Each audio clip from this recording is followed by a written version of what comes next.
Yo, what up, what up? Got the hair out, I had to let it breathe. Joints be long as a motherfucker. Rocking one of my favorite t-shirts, Rabbits Trucking Like Bunnies. It was a moving company, local company out in Brooklyn that was like, they had an interesting niche. It was more, I think it's still around, but it's a moving company based in Brooklyn that the people that work there are movers, but are also artists. So it was a company where the workers that move your shit, you get to know that they have artistic interests as well. Mainly painters, but you had your musicians, you had people like me, stuff like that, right? So, okay, let me make sure I got all right time on this thing. Yeah, so I'm back on this thing again. Pretty much just at my own leisure because I just like to run my mouth about entertain the stupid shit a little bit. But then all of you that are watching, because I'm gonna address this dirty dude. If you're familiar, you're familiar. For any idea that I do videos talking about little basic shit like this, that's not on a worldly thing, I'm not doing it for anyone's approval, to be down with anyone, or because I think there's any particular advantage in status, so to speak.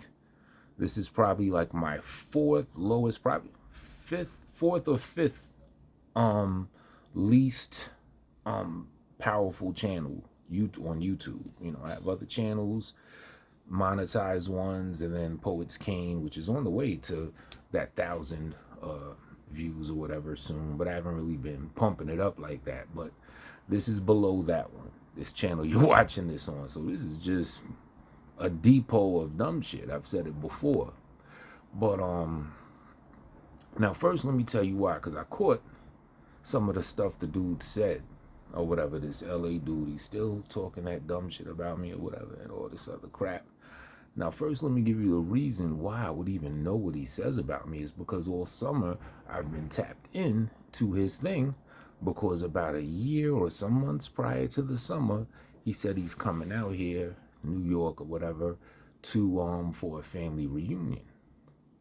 So I've just been quietly baiting my time and waiting, and around when the late spring summer hits, I'm gonna tune in so I could know what's what. So if he does come out here, hopefully I catch him. Wouldn't care who he's with. If it's some other family members, it's supposed to be a family event. I don't care if it would have been a park, if it would have been a whatever. I was gonna go run up on him, set it, try to just lose control, get slow. You know what I'm saying? Get in one of those rare for me, one of those rare modes where I just go slow and let just what can happen, will happen, so to speak. You know what I'm saying? But summer's about over now, so I could kind of dial back. It ain't really much a reason to tap in because he ain't come. You know what I'm saying? So, whatever. And I had to strategically do it with my moves out of town. And I'm like, you know what I'm saying? Which is dumb of me. I shouldn't give a fuck. Move when I move and all that. But especially when I'm ready to bounce, I'm like, yeah, well, let me check the latest developments on this, New York shit. So I could bust his face open, break his nose, break his jaw. You know what I'm saying? Something like that. Really just go berserk. But I didn't get to do it. Now I was watching Rio's joint talking something about fight this, fight that setup. I'll just say I'm down. I emailed the street beef people, when dude first got on some super violation type stuff. He didn't want to have any parts of that or whatever. And they replied to me too. They were like, yeah, let's politic, let's learn more. You know what I'm saying? You never know. It's one thing about social media. It's funny like that. They might have even been in tune. They'd be like, oh, you Tone Space? Oh, LA? Oh, yeah, I already know about that. You'd be surprised. I've had some interesting people that I wouldn't think are in tune with certain sets and groupings of little YouTube social communities that's all in the mix. You know what I'm saying? They just don't say anything. I'm kind of like that. I'm not a big chat room thing. If I'm outside moving and grooving, working, I have the headphones on. might be listening to something. So in that mode, I'm not going to be pulling out my joint typing. But even sometimes when I'm just home in the crib, I guess it's called ghost watching. So for the people like Rio, for example, well, I'm catching his on a replay. A lot of times I always catch Rio on a replay for some reason, but sometimes, I do see it live and I might ghost watch, so I don't even want to get offended or whatever. It's just, I still hit the thumbs up, you know what I'm saying? I'm just there doing, just chilling, you know what I'm saying? But main thing I'll pose in this video is, dude, he came back. What, you gonna turn into Steeze or something? You want to talk about rapping with me all of a sudden again? So he's talking this dumb shit about Brian Vlogs. Brian Vlogs is leagues ahead of this guy. And of course he had to bring me up, talking about, oh, your songs, this, you don't fit in with us, with Black Sector Mafia and everything. You don't. Well, you know what? If they fit in, or if they feel they fit in with you, then that is a very good thing, because that means they, and of course you, don't fit in with me. And that's the important side of the fitting in. It ain't about if I fit in with another motherfucker. It's if they fit in with me. That's what's paramount. That's what's important. And any other person should feel the same way. Don't try to fit in with other people. You know what I'm saying? You interface in the world from your perspective. So the question is, do they fit in with you? Right? So, and I'm going to go through a couple things. We're going to review something right here. 10%ers, listen up. 90%, do some of that or something. I don't know. Just don't look at me while you're doing it. But the dude Steeze recently put up the interview, shout out to Rio again, where he interviewed Michael Stevens, the individual that beat the shit out of this LA dude at the gas station. Now, I've seen this before, but the dude, I had a more keener ear, and the dude said some very interesting things, re-edified some things I forgot because that nigga ain't important. And it was a lot more than just, oh, I beat him up and he got his dick sucked by men. We're gonna do a deep dive, if you will, about that. And then Black Sector Mafia. You make your decision. If after you watch this video, if you do, or if you listen to this, really think, does he fit in with y'all? The bozo sure the fuck don't fit in with me. Definitely after hearing that he got topped off by dudes. I don't play that. Like, I'm being 100% real. And this is what I can't understand. I said it from the start. I'm like, let's say we wouldn't have had a falling out situation. Excuse me. I hear some more wild shit like that, even though it ain't any of my business. But I don't care about the alphabet communities out there and, oh, it's cool, accept this, accept that. I have a right to my own personal opinions and desire of who I'd work with or have in my cipher. And I ain't trying to play anything like that. That's my personal choice. So that alone would have been a big thing. But I wouldn't have outright accused him, say, yo, it's real, you got your dicks out, my man. But out of probably as polite as possible, out of, if he don't bring it up to me or to whomever else first, I'm gonna kind of like figure a way to broach that, because we're gonna have to understand some things before I even consider doing a next track with this individual. We're gonna have to get past this, But then I don't know if he did that with them. Maybe he did. Maybe he denies it with them. But first, let's look at the first thing that's interesting. When Michael Stevens' daughter at first broke down how dude got sucked up by a punk, used to, or whatever, for months. Well, she didn't mention the money, but got sucked off by a punk. The dude did not deny it. 10%ers listen close. Does LA lie? Yes, he does. Does he try to avoid lying if and when he can? Yes, he does. I think he's a scumbag, but I think he at least has a decent understanding of the principle of lying. It's probably just purely egotistical, where he'd probably first think, well, shit, I don't want to lie because what the fuck am I afraid of? If that is the case, that's good. That's a good reason not to lie. What do you have to lie for? Who's gonna fuck with you? Yeah, and should be a thing about truths that other people may have a problem with, right? So, of course, I'm saying this to say that may very well be the reason why he hasn't denied that. Now, that young lady in that interview where she revealed he got sucked off by guys, or a guy, she said a few other things. He cited those things out specifically. When other people talk about him, and yes, people do lie on him, that's absolutely correct. I've heard some wild shit. Perfect example, the fight with the Michael Stevens dude.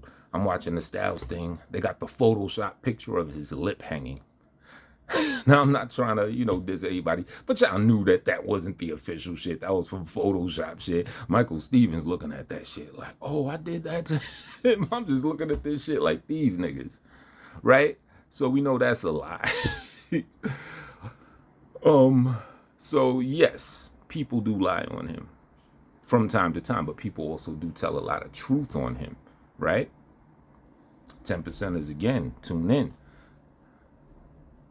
You want to stick with the things that you know are correct when you're going at him, when you're going at anybody, right? Because once you start lying, like for example, that Photoshop picture with his lip all hanging and all that, you're giving him the power to just brush off to an audience of people every bad thing you say about him as a lie.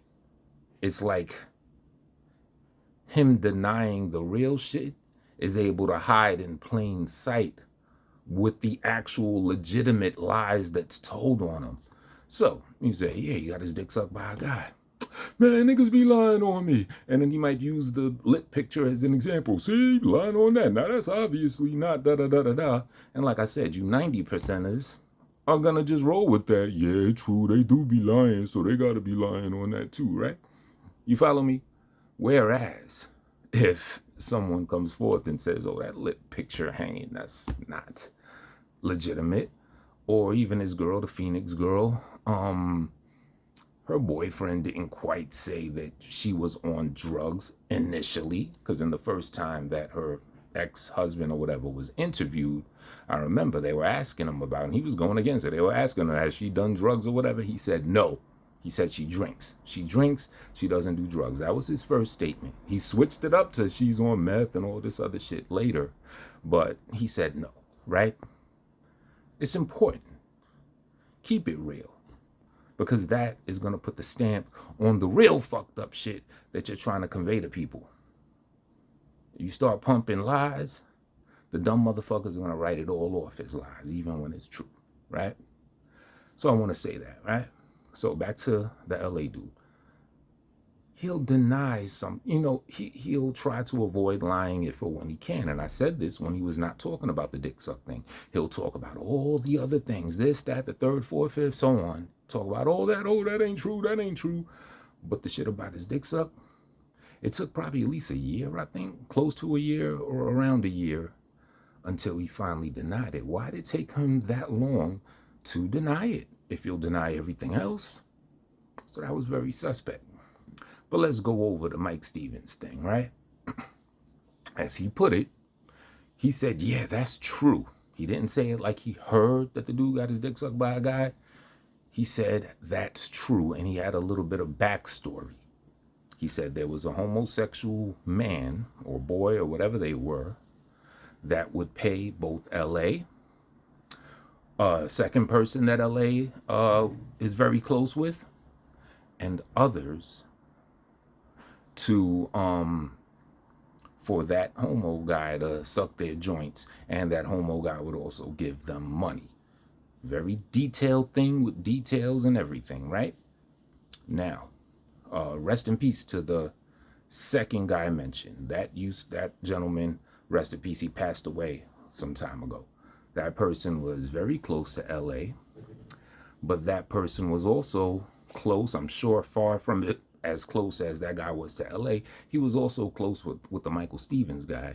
It's just that him and Michael Stevens had a falling out sometime later, and they didn't really get to make amends or whatever, right? But at one time, they were real cool. Now, there were people in that interview with the Michael Stevens guy You know, because they get, sometimes they get disrespectful about the other person that was close to LA, you know, and Michael Stevens looked uncomfortable when they said something disrespectful. He did not want to speak disrespectful about that dude. He said that was his friend. You know what I'm saying? So,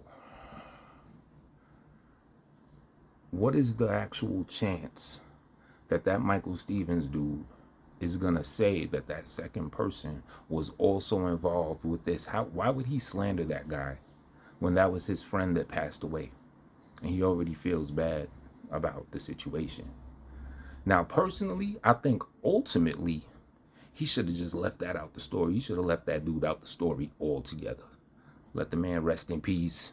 All right, some other shit from back in the past. Nobody needs to know that, right? So I would say, yeah, you probably shouldn't have even brought him up in the thing. But he did. And he would not talk disrespectful about him, even though he was telling what he believed to be the truth about him. They were trying to diss him, he'd check him like, nah, that was his dude, whatever, whatever. So would he actually go as far as to implicate that other person that is not any longer here and say that he was part of it too? Yet on the flip side, he won't let people disrespect him, and he says that that was his friend, and he looked like he was emotional recapping the guy, which is understandable. I don't think so. I don't think he would bring that guy up and say he was in on it too. It was probably just a slip up as he was remembering. Yeah, LA did it, and then this guy did it too, and then there was other people. Yeah, a little crew with him. You know what I'm saying? He probably regretted it after he mentioned it, but it's like, well, he already kind of put it out there, so whatever, right? But the point I'm making, that's a lot of stuff that is very convincing, at least to me, that the LA guy, because that's what we're focusing on. We're not really focusing on anyone else. It's just to prove the point of the sincerity and officialness of what Michael Stevens is saying, right? So if he's going to put that person in the mix along with LA, then I think he's telling the truth. Let's take it a little further. If were just a rumor that he didn't know to be true, I don't think he would have said, yeah, they did that. He'd have probably just said, I heard, or he heard that they did that. But I don't think he'd have put that stamp of they did all of that, unless he has reason to believe firmly that that is what happened. 10%, listen up, we're going to go even a little deeper, right? Now, he was saying a few other things about, like, after he kicked the dude's ass, I think the guy that had the tape was saying, yo, why'd you fight that weird guy? Like, this LA guy, he's a fucking weirdo. He's a herb. He's a bum. He's been known for that in his community. He doesn't come out the house. Later, you saw another video of someone much shorter than him pressing him, and he was looking, you know, just like a herb. You know what I'm saying? Dirty ass jersey and cop plea-ish tone and what he was saying and trying to divert the guy. Oh, he was nervous. Oh, they shut the gas station down. Yo, you know, they still doing hats. He's trying to like throw little communicative things to try to act like he's cool. Please don't beat me up type shit. The Michael Stevens guy ended up appearing saying, you told people you could whip me. He said, nah, bro. And now, if I'm not mistaken, the dude's saying LA, that is, he's claiming that he didn't say, nah, bro, after Michael Stevens said, you've been going around telling people you whipped me. He sure the fuck did. I don't even know why the dude would lie about that. You know what I'm saying? Play the tape. Anyone that wants to see it, you'll hear it. Michael Stevens, you've been telling people you whipped me. Nah, bro. It's there. Right? So we got a few other little details here and there. But here's one of the most best things to me that Mike said about LA. 90% is going to be like, huh, they might find it weird. 10% is you could probably feel me, or maybe you have to dip into just the little 5%. Michael Stevens, because they were asking about LA's past, Michael Stevens said he did have some pretty women. Yup, he said LA has some pretty women. I thought that was fire. 5%, you probably know where I'm going. Hopefully 10% knows where I'm going. For you other guys, let me break it down. It goes along with what I said before. It goes to show that Michael Stephens isn't just talking shit about LA strictly for the purpose of slandering him, because he mentioned something that is good or that one would find impressive. He said he has some pretty women. So if he's willing to tell what he believes is the truth, that the guy had pretty women, then once again, that is a good indicator that he's being sincere with everything else he had to say. Because if it was just a slander, talk lies about this guy, there wouldn't have been pretty women. Oh, all his bitches is busted. He said, nah, he had some pretty women. So when I heard that, I was like, ooh, this is the USDA pure beef stamp right on this package right here that has been delivered. He said he had pretty women. So he's going to acknowledge he has pretty women, but then he's going to make up a lie and said dude got his joint sucked by a dude and the dude paid them money. And you know, there's at least a third dick sucky, because Michael Stephens, he mentioned the two people that he knew that were doing it, and then he said it was a crew, so it was at least three at least. Now, wouldn't it be nice if I could get a hold of the third dick sucky? Would y'all like to hear an interview with the third sucky? What if I just popped up on here? Interview, third sucky. Tell your story. That'd be nice. So, going back to what I was saying, because I think I made a strong case for why it's extremely likely. See me, I'm even telling the truth. I can't say with 100% certainty that LA did that and put his penis in the mouth of a man or a boy or, you know, someone like that, and that person gave him money and all that. I can't say that with certainty because I wasn't there. But after everything I just said, and the way that I broke down the character of the person that was revealing this information, his sincere moments, his moments of telling the good thing, not things, but the good thing that he found about LA having had pretty women, I think I made a pretty good case for why it's an extreme probability that this dude, LA that is, has put his penis in the mouth of a a punk or whatever, right? He's already admitted that he's had sex with crackheads. So he's already down to wallow in the dirt on some scumbag shit. So again, back to what he was saying, oh, he don't fit inside a Black Sector Mafia.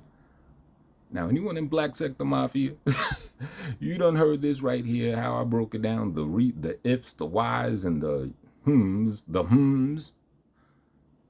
It should be pretty clear of what extremely most likely is the case.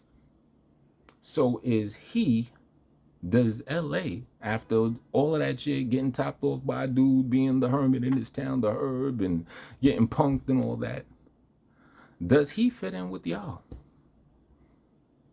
Because I myself, the fact that he said I don't fit in with something that he said was with us and all that, shit, he can't eat at my table. That's how I feel about it.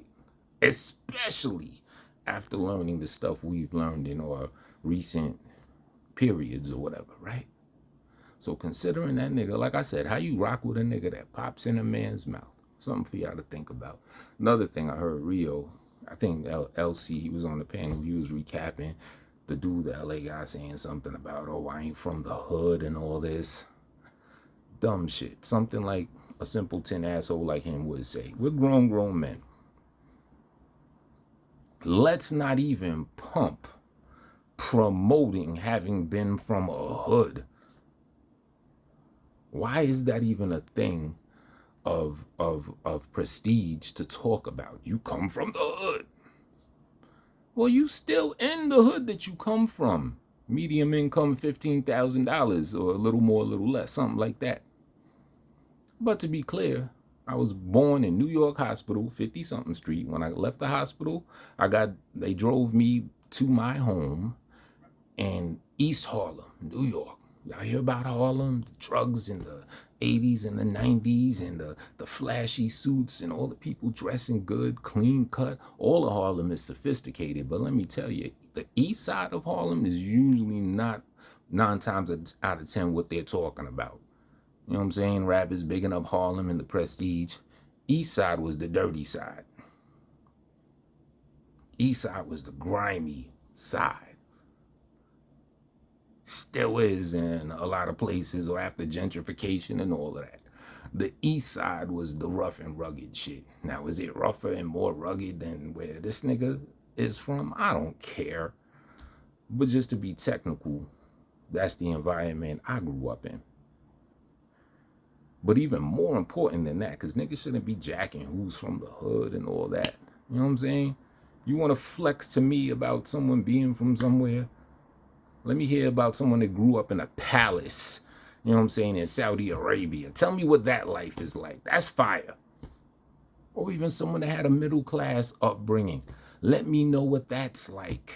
The tools that you had at your disposal and everything. Why is niggas jacking being from hoods? That doesn't earn or take away from anyone's cool points, in my opinion. You know what I'm saying? So, something else I wanted to say. I don't want to miss it because I know it's fire. But, yeah, fuck all that. This is me just filibustering until I remember. So fuck all that who's from the hood and all this type of shit. It shouldn't the fuck matter. But, hold up. Matter of fact, 90% y'all already doing this, so y'all could wait while I just sit here and think some shit. Okay, the hood. He's from the hood. Fuck being from the hood. What does that got to do with anything? Something kind of key. Oh yeah, I got it now. But the thing that I did find some prestige in is when we're talking about this rapping shit, this freestyle shit, all of that. I heard on his shit, LA dude shit, he had the nerve to say that I can't freestyle and it's not as easy as it looks. And I heard him freestyle, so I was trying to copy him, or I figured I could do it too. Bitch, I've been freestyling as long as freestyle been freestyle, you fucking bum bitch. That hood, that East Harlem I grew up in, me and my people, my crew and everybody, we was out there searching for cardboard boxes, breakdancing, back spinning, and all of that. I didn't do graffiti. Everything else was hip hop was me. One of my nicknames was Rapping Ronnie. I've been freestyling mad long since a shorty all through high school, killing niggas in ciphers. I was part of the battle circuit, Verbal Armageddon, Howard University, which I attended for 2 years.